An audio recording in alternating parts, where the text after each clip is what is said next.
I'm Anthony Adkins.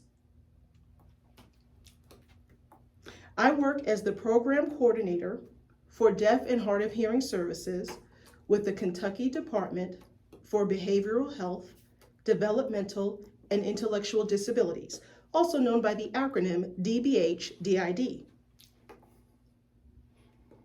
I want to tell you about my experiences growing up and why we at DBHDID wanted to adapt the Dinner Table Project to meet the needs of families with members who are deaf, hard of hearing, later deafened, deaf-blind, or deaf-disabled.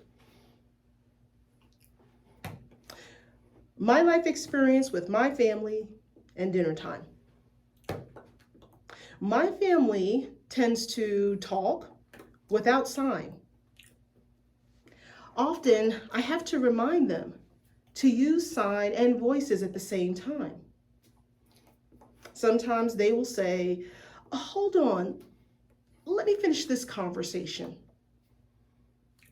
But then they change their topic of conversation. Families often say, "I will tell you later," or "I can't catch up with what they say." But actually, they can and just don't want to interpret. My family would say, "You can sit in the living room and watch TV." And I would eat dinner all by myself while I was growing up. Most of the time, I didn't feel accepted as part of the family because they didn't learn my language, but they expected me to learn their language. I took speech therapy and I used my voice most of the time, but it made me uncomfortable because I couldn't hear myself speak. Sometimes other people laughed at my voice, and I knew it did not sound right. So I decided to stop using my voice. But everyone still expected me to. They would say, "Use your voice and talk with me without signs." And I refused and decided to make them learn my language first. Then I would use my voice again. Sadly, that's just not my experience. I didn't have a word or phrase for it at that time, but now I do. It's called dinner table syndrome.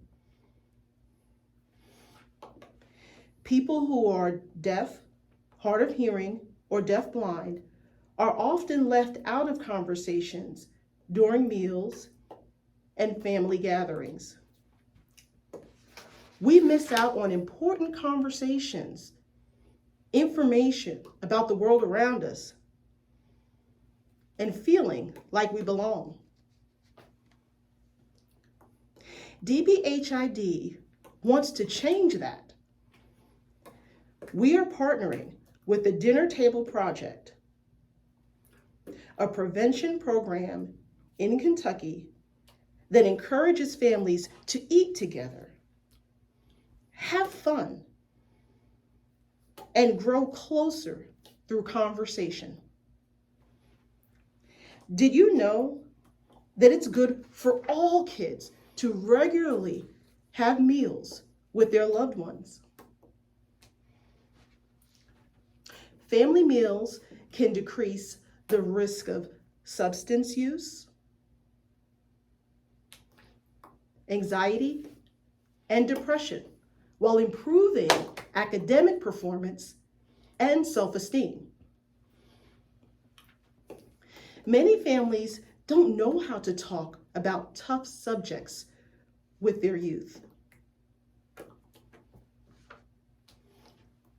The Dinner Table Project provides conversation starters and tips on how to talk about alcohol and drugs,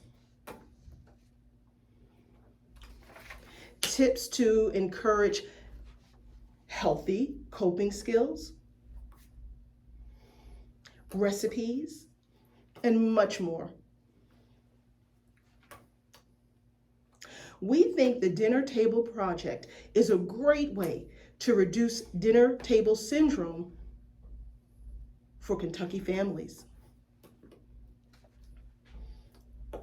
Mealtime can either create a connection or cause isolation. Let's connect. You can find information about the Dinner Table Project and subscribe to our monthly newsletters online at www.THEDINERTABLEPROJECT.org. The newsletters include healthy recipes, conversation starters, and tips for families. In the coming months, we will be adding content about making mealtime communication more accessible. Follow us on social media for more recipes, conversation starters, activities, and extra resources.